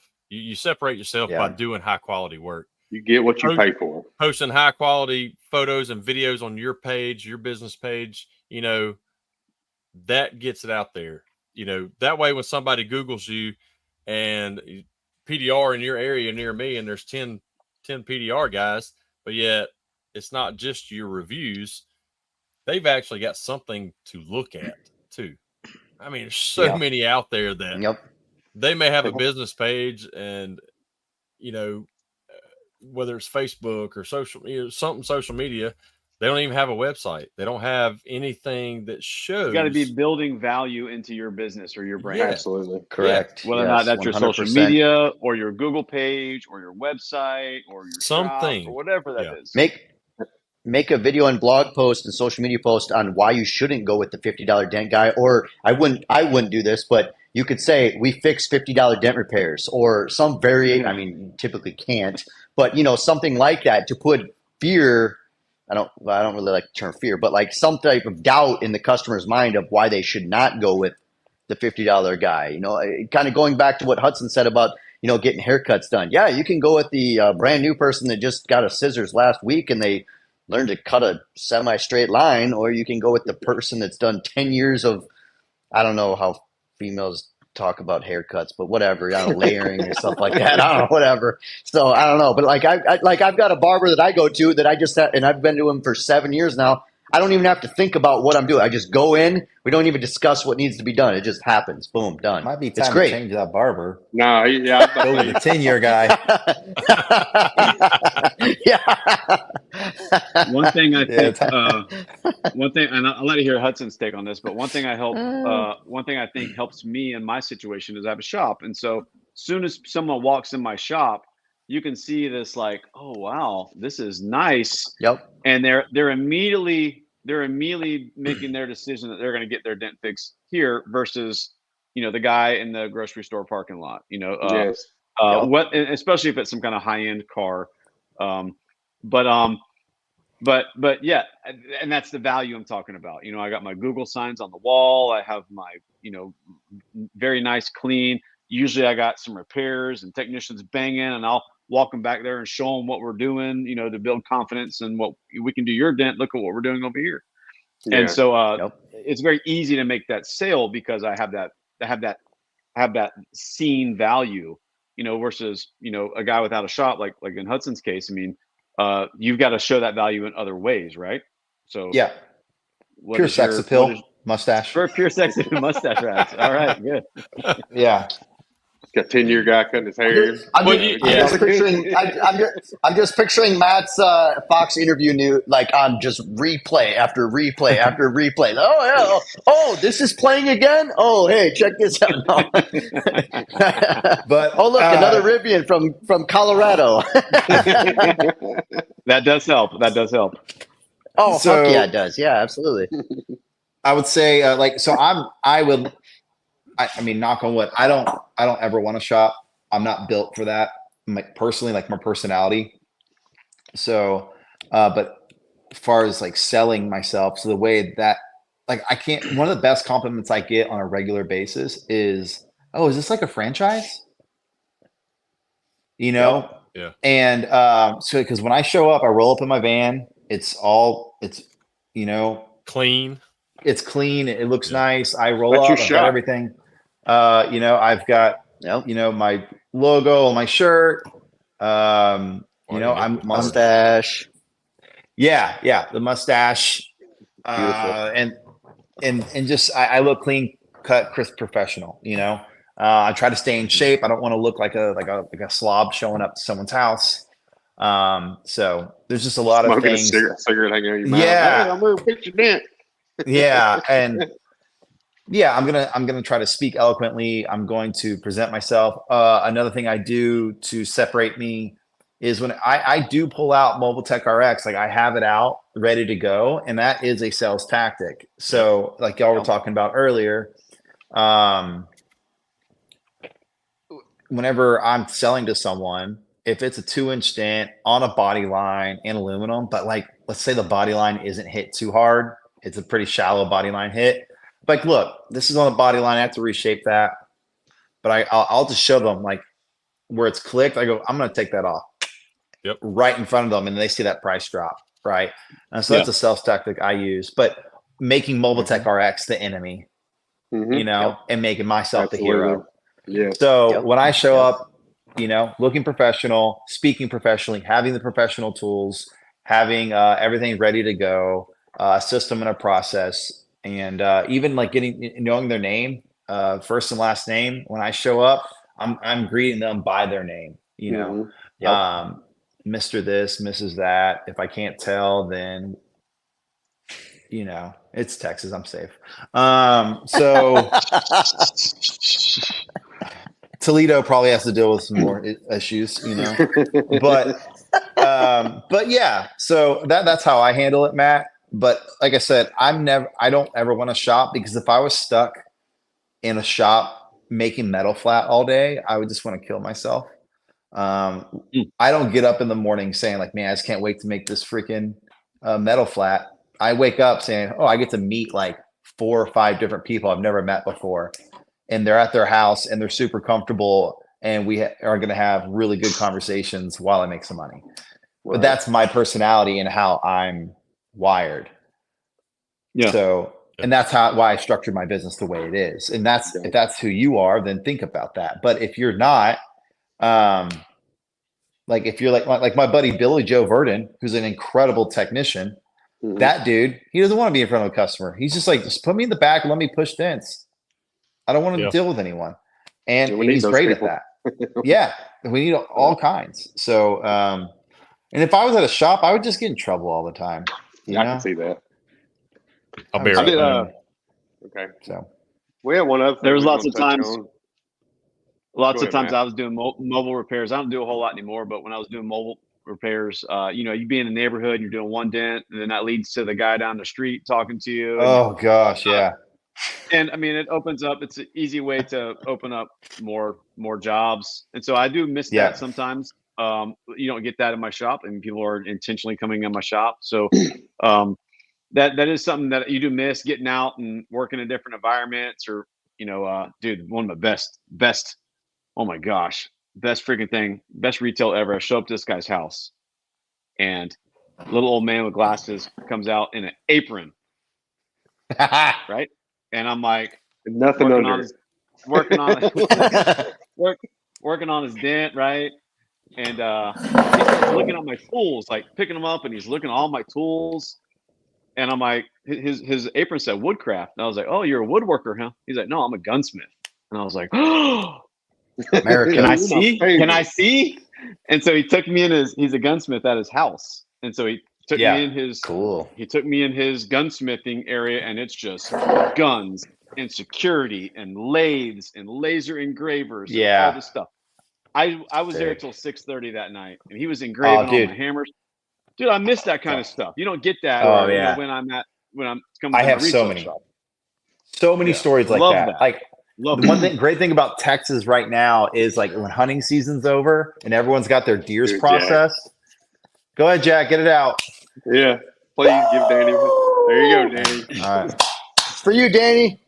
So like right now we have, dude, I can't tell you how many times I've been tipped with like deer sausage and like jerky, and like I'll come home with just all this meat. My wife's like, we don't have any more room in the freezer because I just keep getting tipped with everyone's like all their processes. And then the same way, like I'll just have conversations. I'll start talking to the customers, and he's like, yeah, I can do like an Alaskan hunt every year. He's like, I got a game room upstairs. He's like, you want to see it? And I'm like, yeah.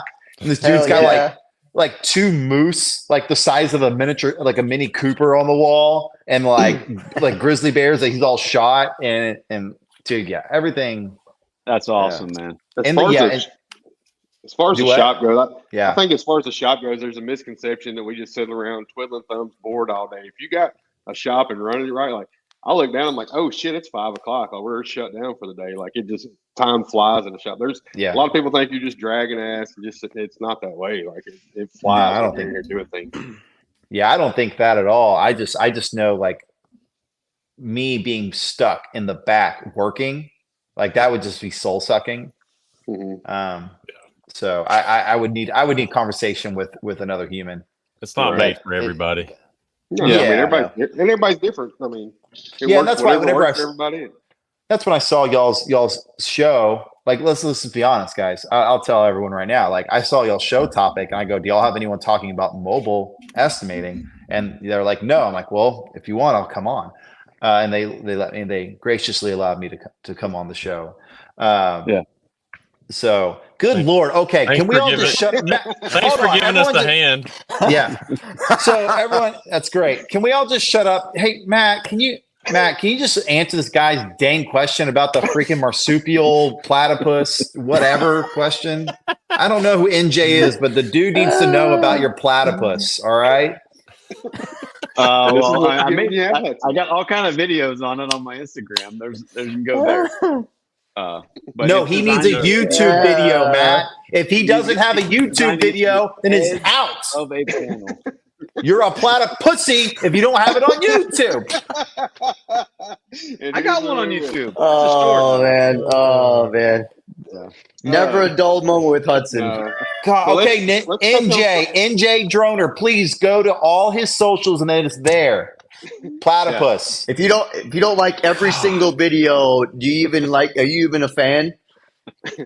Let's shift gears because this was one conversation we had talked about talking about. That's right. There's a big corporation of dent guys, and they are rolling out pretty quick. And there's been questions like, I feel like I got to capture every dent, every one of them, so I'm willing to negotiate way low. Let's touch on that. What's y'all's thoughts on that? Sorry, repeat the question. I didn't get the question either. New techs coming out of a corporation that they work for, starting their own business, thinking they have to capture all the work, no matter how cheap they have to do it for. What is your what kind of suggestions would you give? Experienced techs who are coming out of an organization. Yes, yeah. Oh, like Dent Going Wizard out on their own. Wizard. Yeah, okay, Dent Wizard. Dent Smart Techs, Dent Wizard Techs, whatever. So you quit, and you have to start your own business, and then you have to slowly get work. Matt knows nothing about this at all. Well, I mean, I think you got to take everything that we just talked about into consideration, right? You got to look at how busy am I? Do I want this job? Can my skill set handle this job? Do I have the facility or the ability to take on this job?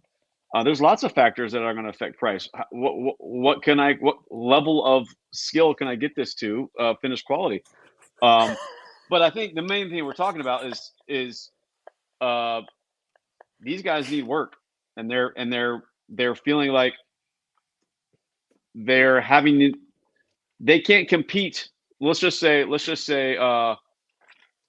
somebody in your area, Andy, you have the value that we discussed. Well, they don't have that value yet. They haven't built that value. They're building that value.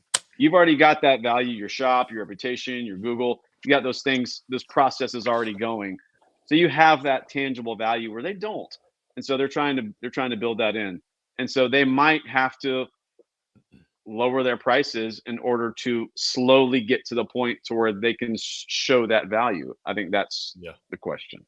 Because because you can be the best tech around, but you're coming out of somewhere where you were fed work, okay, to basically jumping feet first into the river and learning how to swim on your own. Now, in a whole different part of the industry. Now you have to wholesale to retail. It's a whole different world.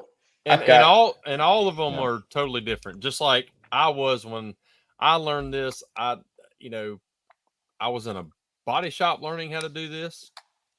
And luckily when I left and went out on my own, I had 10 wholesale lots. So when I pulled the trigger and went out on my own, at least I had something already there. I had body shops. Then I can build everything else from that. Some of the ones just say that are leaving have great situations already, and some are those that just have to start from scratch. Sorry. Go ahead. I was gonna say be cautious of that, because if you come out and you're doing this stuff for really cheap, just trying to get the business, that same customer is going to hit you up, a year down the road, 2 years when you are established. Well, you did it last year for this much. You're going to run into that all day, because I do. This is my opinion on this matter. Do not cheapen yourself. What you do is the time that you're not fixing dents for what you should be fixing them for, right? The Paul Goren price guide. If you're not fixing a dent, then you need to be door knocking. You need to be at body shops. You need to be at dealerships. You need to be if you've already gone to every dealership and body shop in your area, and auto detail places, all those places, you need to be presenting yourself there if you're not fixing dents. Then while you're doing that, if you're not fixing dents, you also need to be upping your online reputation, social media reputation. Yeah. Good Lord. It's a long day. So you need to be doing all those as well. So don't lower your prices whenever you're fixing dents. Keep to the same pricing you should be, and then start whenever you're not fixing dents. You're using the time you have not fixing dents to get more dents to fix. Yes. Right. And just use that snowball. Guys, look, this year is 18 years. And I remember, Matt, you called me whenever you were first going out on your own, and you were like, what are you doing for this? And I'm like, I'm the worst person to ask, because I don't advertise. I don't market. I just have a good website that I built and maintain it. And that's it. And I have like my Google page, my Facebook page, Instagram, and I just post on that to let people know I'm still open. But I'm booked up 2-3 weeks out, 4 weeks out. And that's all from word of mouth and repeat customers. That's no advertising whatsoever. But that was me taking the slow path of, when I wasn't fixing a dent, I was working on things to get me to fix dents. So if you're willing to be patient, you can do it. But you could also jumpstart your business too, where a competitor of mine, but I consider him a friend, is Levon with Just a Dent. Mm-hmm. He came on. He's now in my immediate area where I service, but he gave his business a steroid shot, right? Yeah. He did Google ads. He's been really doing a lot of video and things like that. Yeah, I was about to say, speaking of social media game, he's on point. He's where I've learned a lot of mine from. Yeah, you're clearly ripping off his videos. He's got some really good. You're right. Not anymore. Andy Patrick putting out these a pack out video. yeah, your pack out video was Levon had already did it. Yeah. Did he? Oh yeah, dude. I hadn't seen that one. Yeah, they did it like a month ago, but it's all right. Yeah, you had your own Andy flair to it. We'll give that to you. But no, like if you're not fixing dents, you need to be working on things that are getting you to fix more dents. Hudson, Yeah. what percentage of your business is wholesale to retail? Like what? I have 2 days a week dedicated to wholesale, and then 3 days a week dedicated to retail. Okay. So I think, for retail, that it kind of takes the time to build that up. Like you said, you got you get return customers, or you have to build up a certain amount of reviews or whatever that is. So it takes a little bit of time for that retail to build up. Whereas 100%. Wholesale, you can go right to work, especially if you came from a wholesale background, like a Dent Wizard style, then you can essentially just go get you a couple accounts. And that's a very easy way to supplement income until you can wean off of that, if that's what you want to do, by slowly building that the retail up. So I think wholesale offsets that income a lot if you can do that. And like Gene said, there's established small local companies that would be interested in hiring experienced techs. Gene says that because I had a conversation with him, because I might have to hire someone soon. But I'm not looking forward to it.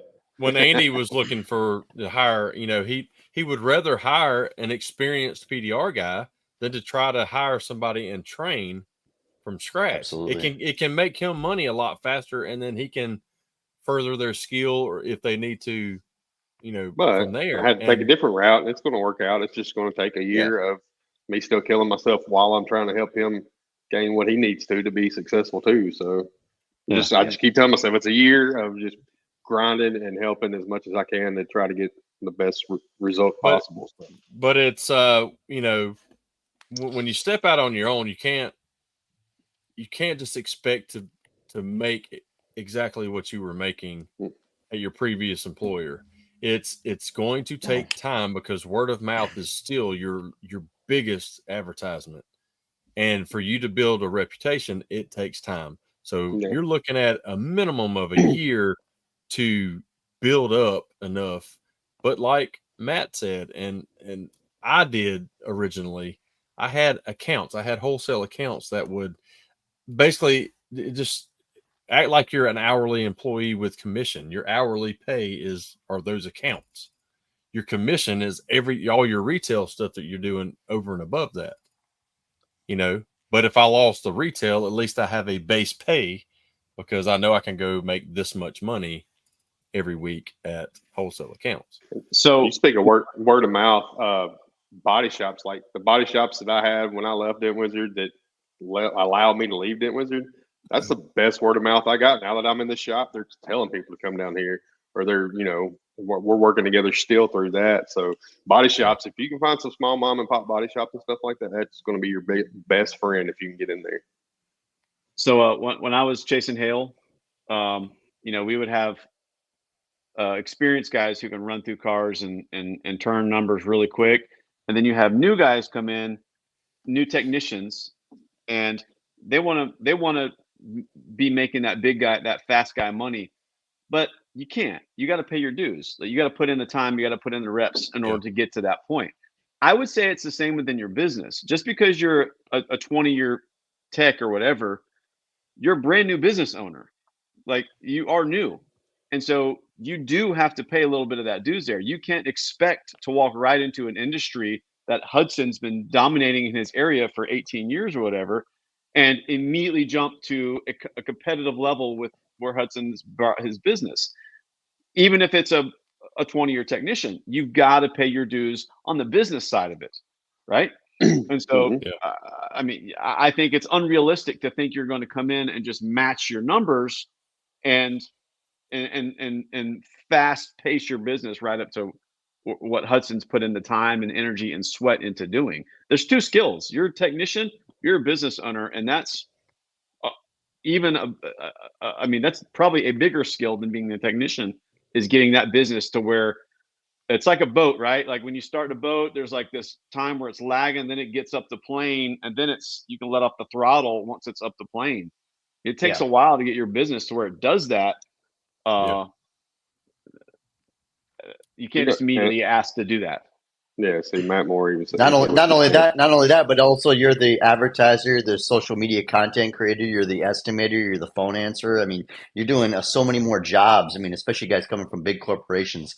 Yeah, it's a huge change of everything. I mean, just the social media. I mean, think about body shops. They have estimators that just do estimating all day, and here we're trying to do that in the middle of a hailstorm, and going, oh, why can't I do that? Well, that's a full-time job at a regular body shop, and we're doing that and trying to fix cars and trying to do social media and trying to make content. Like it's a big deal. Like it's a lot of work. I'm gonna answer Daniel's question real quick. I give personally, people can hate on me for it. My body shops are 30%. It's kind of a grandfather. I walked into somebody else was giving them 30%. That's where I'm at. It's led to greater things, so that's the way I look at it. I mean, a lot of people can be at 20%. That's great, but I cannot. Now, is that still if they send something to you at your shop? No, if they give a person a card and they come down here, they don't get anything. They don't. So how hailstorm? Carl's they send everybody down here. They don't want to mess with hail. They just send everybody directly to me, no percentage or whatnot. We just run them through here. So. Yeah. So how I did it, and I haven't done much for body shops in a couple of years, but just say hailstorm several years back, and I had 4 guys at my BMW. I had, somebody here helping me. 30% is what we were given. Okay. Well, once the big rush was done, those techs were gone. You have ones trickling in. I can't go down there. So they're still going through them, but they're bringing the vehicle to me. I went down to 10%. I'm doing all the work here and using my electricity and everything else. All they're doing is turning my estimate in. And that's all they're doing. Mm-hmm. So they agreed on that. Now, if they just refer somebody here, no, there's nothing to that. Right. But if it runs through them, I do it here. I'll give them 10%.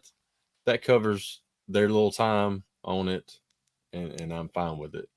But like we've got with this hailstorm here, you've got some broker stuff that has come in that have contracts with some national body shops who are giving them anywhere between 40 to 45%. And then that broker's taking 29%. And that's leaving that tech with 24 or so percent to do a job, to do a hail job. Yeah. That right there to me is just total shit. Mm-hmm. Yeah. No, I lost, so I give 20 to 25% to my body shops. My body shops, I lost like 3 big body shops in the past couple of years when hail hit our area, and another local company decided they would give 40% to their right off the top, and they pay their techs 40% off that. Wow.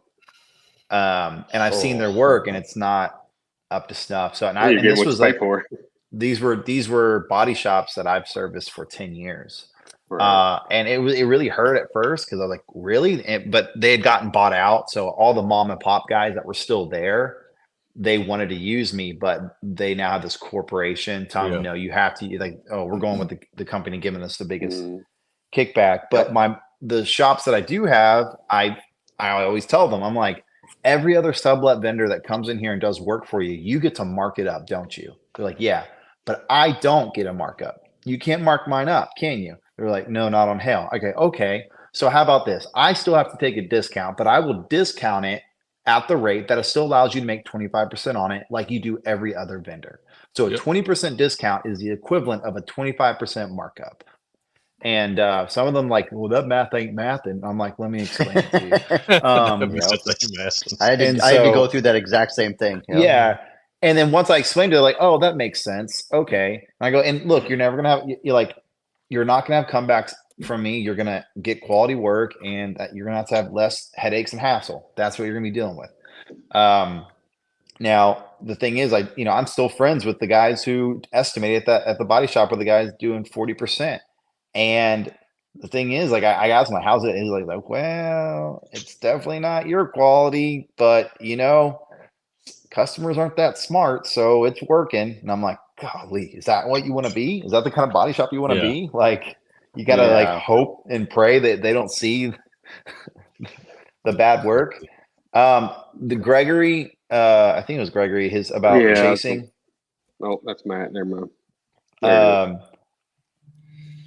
was wanting to get back to that. My opinion, I can only have an opinion, is either just pick what you want to do and do it. Yeah. Jack, what do you say? I'm doing exactly that. So, well, I don't have any wholesale, so right there, that would be a big killer. Like if I had a bunch of wholesale accounts or any for that matter, that would totally ruin going out on the road for a week or two or a month or two would totally kill that relationship. But I also knew from the get-go when I started my business, I wanted to go after retail, which is the hardest thing to go after and, stay afloat on that. So you have to go out and chase sales sometimes to do that, which I'm fine with. Like to me, that I love the business model, but it's not everybody's cup of tea. Not everybody wants to leave town for a couple weeks or a couple months and go out and work. So, or staying in an Airbnb somewhere. So, it's everybody is different. So it works for me. I enjoy it. To the next person, it might not work, I'll say this though. I'll say this about your situation, Jack, is you're a single dude. Like, so that fits you, right? But if you got a family, yes, absolutely. You gotta like, I family first. And so like, I know I could go on the Hell Trail and make double what I make now. With my skill level and what I'm able to do, I can make double. But I realize like I'm okay making what I make. I still make a great living for what I do, and being able to coach my son's baseball team and be there for all the school events and all that. Like that's what I value. But if you're just looking to go and like make that cheddar, dude, go freaking practice nonstop and then go on the Hell Trail. Dude, if I had a family, if I had a family, there's no way I'd want to do this. Absolutely not. 100%. Million% agree. No.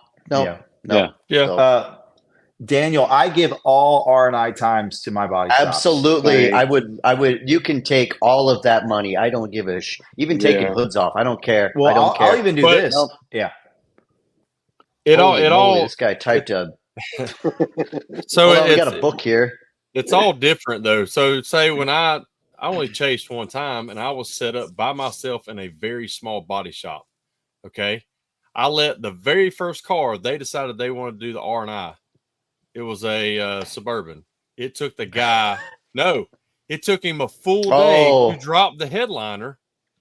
Yep. Yeah. And I could have had I've been in those situations. So after that, I'm like, no, I'll do all the R&I because I can take everything off and drop it and put it back in no time. Now, not everybody's like that, but I'm losing money by waiting on a shop like that. So now, I would in a big shop, if they want to do it, it's all them. I would do all my own R&I because I did not want that downtime of waiting for that guy to get back from lunch to decide to take out my taillight. Yep. So my rule was if I can put it back, I'll bill for it. Meaning, if it's a push to paint roof, and I can't put that headliner back, then I'm not billing for it. I'm gonna take it down, but I'm giving that to the tech. But if that's a full PDR roof and I'm gonna take it down and I'm gonna put it back up, well, that's mine. And because it depends on the job, right? If you're doing combo jobs, I don't want to have to put that car back together in a month after the roof gets back from back order and they paint it. I don't want that, but I don't want to wait. I want to take it down. So, but yeah, full PDR. If I can do it, if that panel is done, and taillight out, taillight in, I'm done. I'm billing for it. Right. But if you're a mobile guy and a body shop calls you and say, hey, I got this hill job or I got this, all that needs to be R&I'd. Well, if they already have it ready for you, you get there, you do all your pushing, you leave, they put all that back. Yep. That's what I do. All for it. Yeah. Well, I tell them, do not call me. Yeah. Do not call me to come fix this car until it's completely ready for me. Until everything is taken apart. And that's what I do. Because I make more money pushing dents than I do taking things apart and putting them back together. Yeah. And now, Matt, if I was in your situation where this guy's like taking a lunch, I need to get something taken off, I'll just freaking take it off and I'll say, keep the hours. I don't care. Happy birthday. And then just get to working and just let them have that. And I'll also get to a point, I've gotten to a point now where I realize like I'll look around the shop. I'm going to look around the shop, and if I see if it's slow and I get to a car where I'm like, yeah, I could fix that hood. I could save that hood, or I could save that fender, but it's slow and I see the dude needs some hours. Like I have no problem be like, hey dude, do you need some hours? Like what's going on? Yeah. And he'd be like, yeah, man, we're hurting. I'm like, all right, cool. Like, what if I kick this hood? I kick this fender, and you know that gives you. He's like, oh, dude, yeah, take it like easy money. So he's more apt to help you out, like down the road if you need something done that's off the books or whatnot. Or just you got to take care of all those guys that around. And I'm not saying that's why you do it. Like you want to help out, but still, like that. I mean, that comes back around tenfold, I think, too. Yeah. 100%. So I got to take care of anyone around you. Yeah. I mean, I don't want to do any R&I, but if it's going to hold up my work, I will jump right in there. And exactly like you guys said, even if it's a combo thing and I'm not even getting paid to take it down. Well, like how many times have you guys run into where you take a headliner down, the PDR guy away, and then the body guy comes in there like, well, how come all the side panels aren't all taken down? Like the whole car isn't, seats aren't out of it. Like, dude, come on, man. Like I'm not. All right, whatever. I'm not even going down that road. Why are the A, B, C, D, E, F, G pillars not all taken down and the seat belts are all taken? No, man. And then I've seen that where you get into like trying to show the body guys how to do it, and they get mad because I don't know, they're just grumpy old body guys. They're like, what do you mean you got to take down the pillars? Like, I don't know what to tell you, bud. Sorry. You can get by. If you ever want to blow a body man's mind, is just take a bed cap. Take a bed cap off a truck without breaking one. And they're like, you can do that? Like, yeah. I used Brandon's tool today actually to do that. Yeah, me too. Yeah. Yep. I will say I wish Window Body Shop was closer. This dude is on point. Like, and he loves PDR. Like, I need you in Dixon. That's where Nick Priest does some work and stuff. So, and then Amanda, like we was talking about, chasing hell and trying to do the local thing too. I'm like her. It might be head trash, but I feel like you don't look reliable if you're all chasing hell when people need their dents fit. You know what I mean? Like to me, no. You need to rephrase it better. So a customer might look at. So like me, I have that obviously happen because I'm traveling a lot. But a lot of people will stick around because I have a CRM to tell me to follow up with them is the biggest thing. And even if it's following up with them in 2 weeks to tell them, hey, I'm still out of town. And I'm very upfront with that with people. Hey, I'm out of town right now. I might be out of town for 2 weeks. It might be a month. It might be 2 months. I don't know. But I'll follow up with you in 2 weeks and we'll go from there. And most of them see the social media presence. Andy, you've got the exact same thing. Like they're like, no, I'll hold up. You're my guy. Whatever. It's fine. I trust you. Like because no dents are stopping the person from driving in the car. I mean, that's true. There are dents, but like I'm not fixing those kind of dents. But your door dings, dents, small collisions, stuff like that. Most people will hang around and wait for you on that. And the people that don't, like whatever, that's fine. They went to the body shop or they went to some other guy. That's fine. You're not going to get everything. It's just like any other thing. To me, it used to bother me a little bit more, but now I don't. It doesn't bother me at all. Like that's fine. Like I'll fix it when I get back. And if they PDR is the most versatile business out there. I mean, like everyone in here, our businesses are completely different, but we all still do the same thing. I mean, you can be a full-time hill chaser, full-time retail, full-time mobile, full-time shop, multi-service, or strictly PDR, half-time retail, half-time hill traveler. And it's so versatile on how you want to do it. And there's so many ways to do it. There's not a book written on how to do it, man. And it's just, it's awesome to see how adaptable it is to our lives. You know what else I think is huge to help you? Like if you're starting a new business, whatever, getting out on your own, networking with guys. Like we all network together, just talking to people. Like I always sing praises on the PDR 20 group. That group fast forwarded my business so much. I say it every time. Like doing that will be your best friend, just trying to network with everybody and learn off everybody. Because obviously, we're more than willing to give up the knowledge. You just got to ask. Yeah. Yeah. You could bounce ideas off at any time of the day with 20 plus tech, like just, hey man, I'm thinking all you about gotta this. do is ask what's going on? $20,000 every year to have the rights to ask. Or you can call Hudson. Everybody just call Hudson. That's fine. Call him. He works for free. If you want bad advice, call me. PDR1 group. Yeah, there we go. We're in. So I'm just too cheap to do a PDR20 group. Oh man. Well, is that Brandon, this your longest show ever, Brandon? No, him and not really. Freaking Matt Myers went for like 20 hours one night. No, it was like all right. We got 18 hours left. All right, we got one more hour left. Let's go. Because we got Jack on, don't mean this is Dent Nerds, and we go freaking 30 hours a day. Hey, whoa! It was over 4 hours.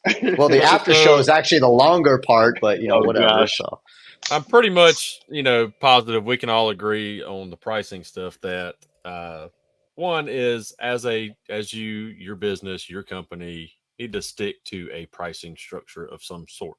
Okay. Yep. Something that works for your business. Don't go around trying to undercut everybody. You just look like a total ass when you do that.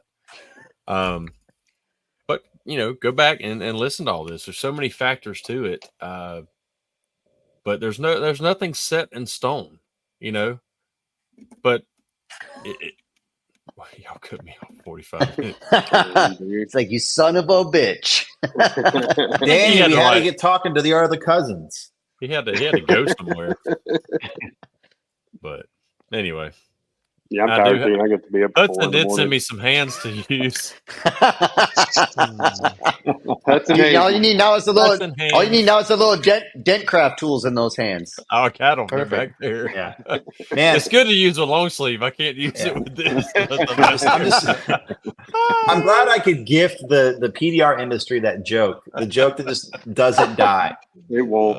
And they're my favorite tools. A set of those hands.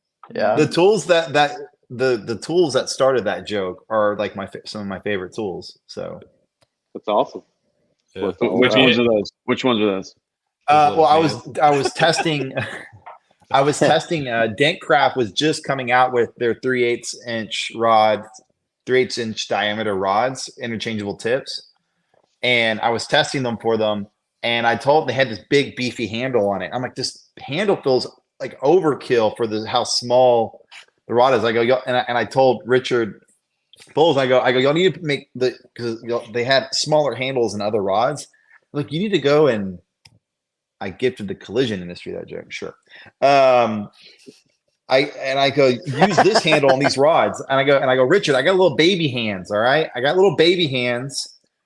So I need baby hand handles. And he's like, we're not putting smaller handles on it. I'm like, all right, whatever. That's my 2 cents. Everything else is great.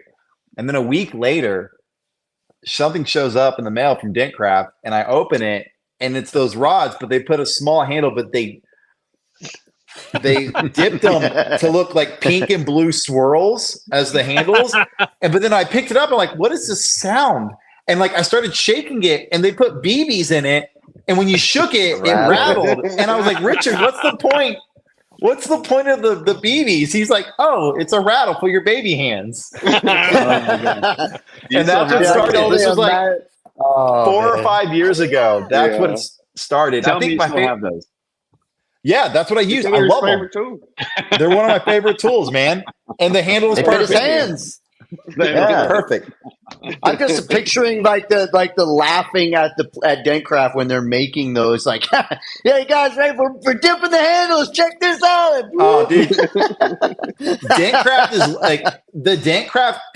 Dentcraft crew is like low key some of the funniest and best people in the industry, but they don't put themselves out there.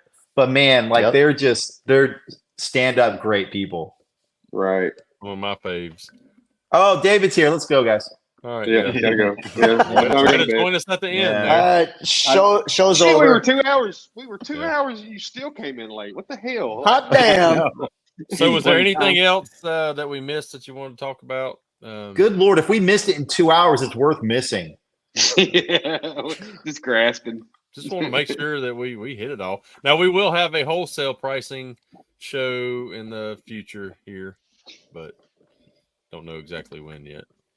That'll be interesting. The tan man. So I would say whatever was. The only other thing I could think of would be multi-dent discounting for like an entire car. So like Gene Fetty introduced me to it, used car cleanup pricing from a retail and a wholesale perspective. What else? We already talked about protractor closes, improvement repairs. So I mean, we basically covered everything. But I'm really interested in the wholesale discussion. That'll be cool. So if y'all are going to have that, dead. Wholesale's dead. So what do I know? Of course, we're going to have him on. Dave Schlott. Yeah, of course. Yeah, Kevin Bird. Yeah. Woo! Imagine, John, we were able to do it without beer and cigars. Yeah. Whoa! Fucking chill the fuck out here. Let's go. All right, whiskey. Yeah, I don't have any whiskey here. So. Oh, jeez. Okay, that's time to go now.